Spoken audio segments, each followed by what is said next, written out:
Apparently, there was a big fire at Company X.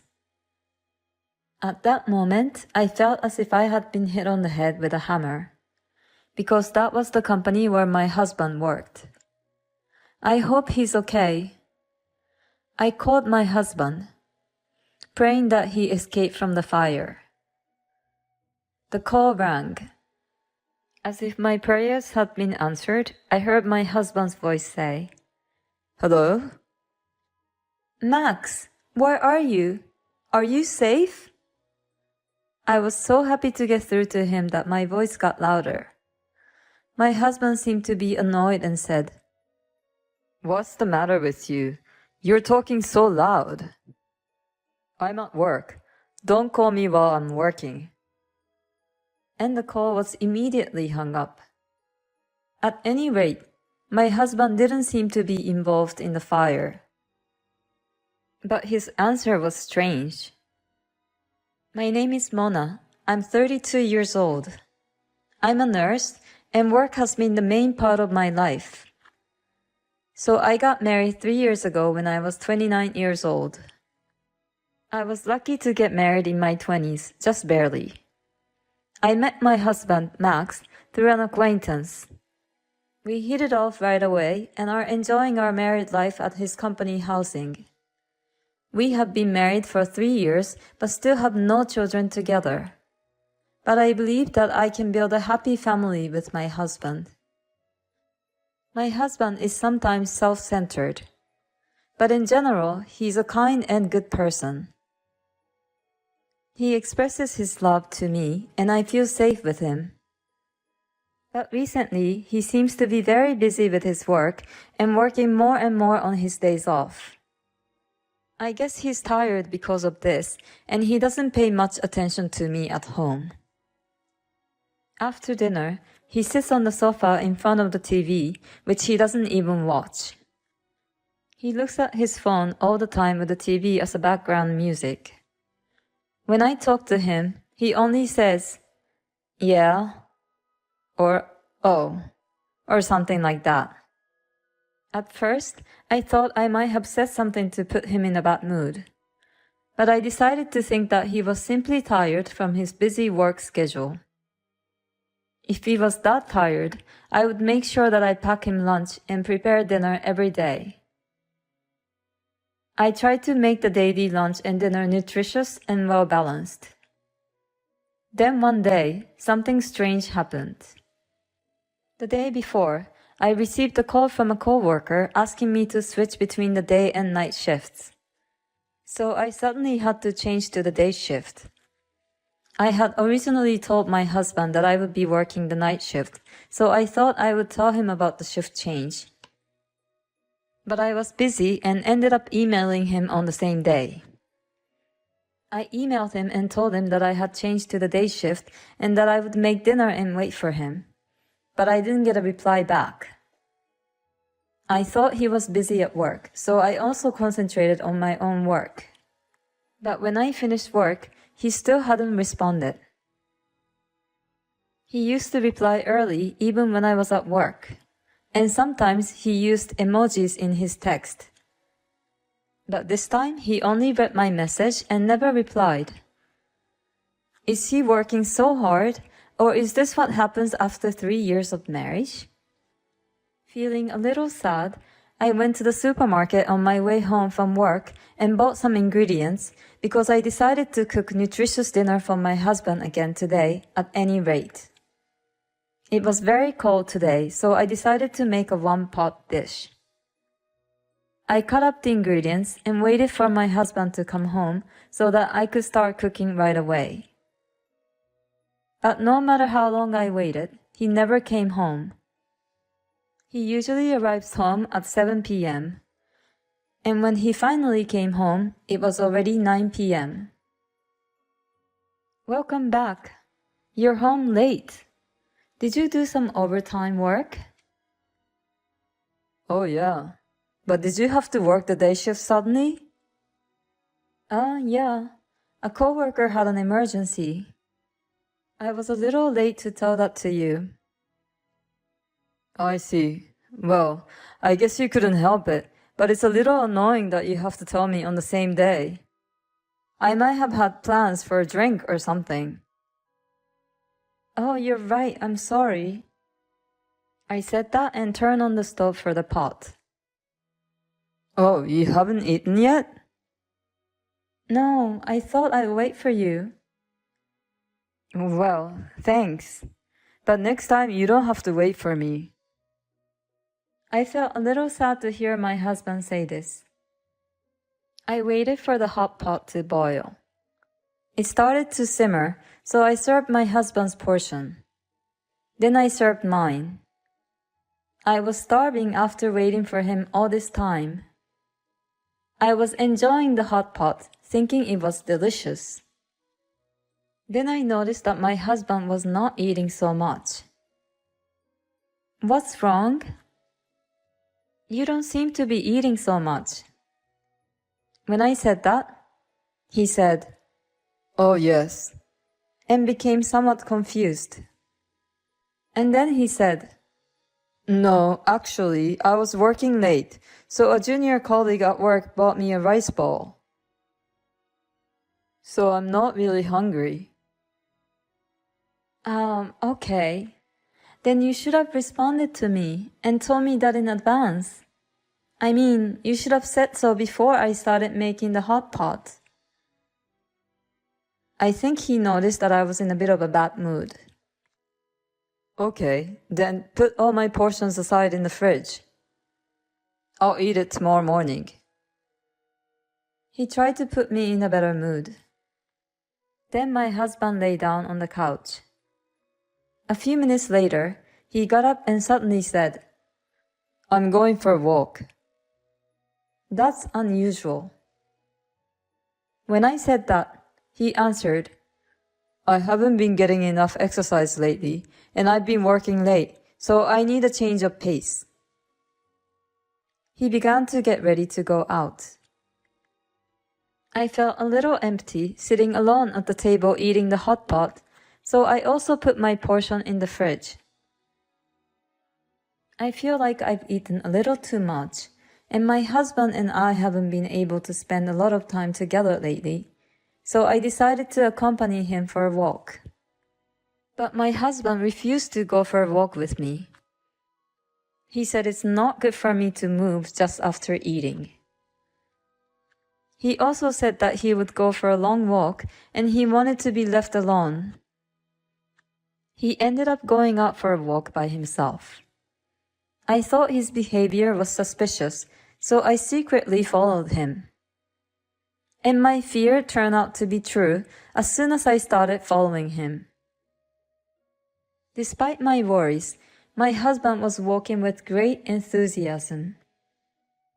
He stopped in front of the park, which is a bit far away from the house. He looked around, and he seemed to be communicating with someone on his phone. I wondered who in the world he was talking to. A few minutes later, a car pulled in. My husband approached the car and started talking lightly with the person in the driver's seat. It was dark and hard to see, so I got closer to the car. Then my eyes caught sight of a person sitting in the driver's seat. She had long curly hair and glossy lipstick on her lips. It was a woman. A woman laughing happily as my husband got into the passenger seat. He is totally having an affair, right? By the time I thought that, the car with the two of them had already driven away. I stood there for a while, stunned. And then my husband sent me a text message saying that he happened to meet someone he knew and that he would be home a little late. Someone he knew? Just out of nowhere? I didn't believe him at all. He had said that he had already eaten and didn't have an appetite, but it was past 2 a.m. when my husband came home. He didn't even notice that I was awake. He seemed tipsy and went to the kitchen to drink a glass of water. After that, He often worked overtime only when I was on the day shift. We always had a hard time to match our off days, but now it's even harder. Yesterday he worked overtime, and today he has to work on his day off. But is it really work? I wonder if he's meeting the woman I saw that day. I can't help but wonder about that. I went online to look for information about detective agencies, and I found myself submitting an investigation request to the most reliable one. I felt guilty about investigating behind his back, but if nothing is going on, I could trust my husband again. So I decided to have them investigate. Waiting for the results of the investigation was really hard. My husband was as quiet as ever, and every time I saw his face, that woman was on my mind. I wanted to get a clear picture as soon as possible. Then something incredible happened. It was Saturday, and I was busy working as usual on the day shift. My husband was also at work on his day off. I was concentrating on my work, thinking that since we were both at work, I didn't have to think about anything else. Then I heard the sirens of the fire truck in the distance. The sound got closer and closer, and louder and louder. And just when I thought they were passing by, I heard another siren. It wasn't just one fire truck, but 2 or 3 more. This must mean that there was a big fire nearby.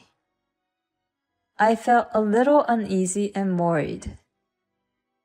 Then 2 of my colleagues who had gone to the hospital room came back with serious looks on their faces. Apparently, they were talking about the fire. You mean the fire? Yes, that's right. Apparently, there was a big fire at Company X. At that moment, I felt as if I had been hit on the head with a hammer, because that was the company where my husband worked. I rushed to explain the situation to my colleagues, and I went to call my husband to make sure he was safe. Please be safe. With that in mind, I called his phone. Even though we had not been talking a lot, I always saw him off when he left for work in the morning. I prayed and hoped that he had escaped from the fire. The call rang. As if my prayers had been answered, I heard my husband's voice say, "Hello? Max, where are you? Are you safe?" I was so happy to get through to him that my voice got louder. My husband seemed annoyed and said, "What's the matter with you? You're talking so loud." "I'm at work.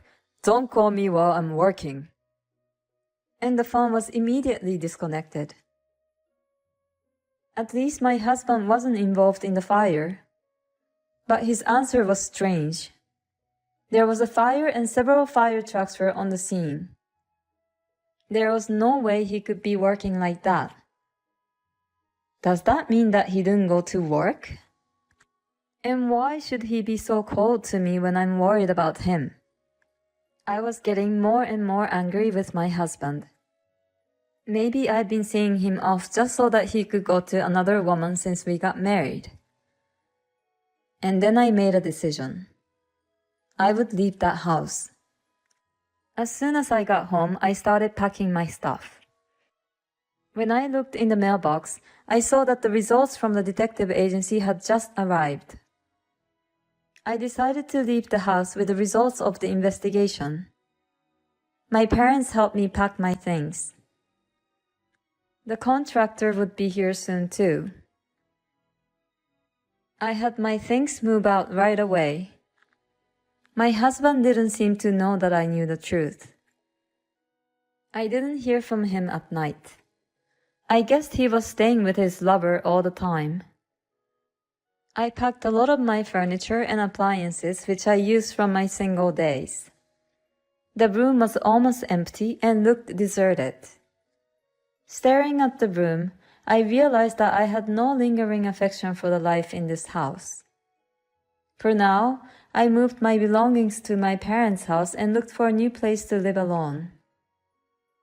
My husband finally called me the next day. Hey, what's going on? Most of your stuff is gone. Of course, I moved out of that house. What? What the hell were you thinking? When are you coming back? What about my food? What about the house chores? I was in shock. After all, that's all you think about when it comes to me. While talking to him, it reminded me again of the fire at my husband's company. This guy was playing with his affair partner instead of going to work. When I remembered that, anger welled up in me. Why don't you get another woman to do that? Huh? What are you talking about? You were with a woman named Linda today, weren't you? Huh? What are you talking about? I was working at the office. Oh, at the office. How long did you work today? It was a busy day. Even though I was working on my day off, it took me until late in the evening. I see. That's why I was so surprised that you moved out. Why don't you stop lying already? Huh? You lied about going to work, right? I wasn't lying. I was working. What's going on? How can you work until the evening when there was a fire in the office during the day? Huh? When I called you during the day, several fire trucks were dispatched to your company. They were there to put out a fire that broke out at your office. That's why I called you. I wanted to know if you were okay. You told me not to call you when you're at work. You were talking like there was no fire. Well... And I have evidence of the affair from a detective agency. There's no way for you to get away. You have to go through my lawyer for the rest of the correspondence. I'll make sure I'll get the alimony. Oh, no! My husband repeatedly begged for my forgiveness and apologized to me. But I no longer have any affection for him. I'm sorry, but there's no way to fix it. I'm hanging up now. Wait! Wait! I went to my lawyer and demanded a divorce and alimony from him. The divorce was finalized and he was not able to get away with it based on all the evidence. And my husband and the adulterer paid me a reasonable amount of alimony. It seems that my husband's partner was a junior colleague at the same workplace. The news of the affair spread through the company in no time. The fact that they were having an affair at a time when the company was in the middle of a fire seemed to have caused quite a lot of negativity among their colleagues. My husband and the affair partner are both getting cold stares from everyone around them, so they're feeling very ashamed of themselves. They really deserve it. Meanwhile, I moved to a new apartment and I'm living a comfortable single life. I'm hoping to meet a sincere man the next time. I'm a nurse, which is a stable job, so I'm taking my time and not rushing into a relationship. I'm also enjoying my own time. She found out her husband's affair unexpectedly because of the fire at his company. But he shouldn't have had an affair to begin with, and she would have found out sooner or later. I think he deserves all of it. Enjoy your single life as a nurse.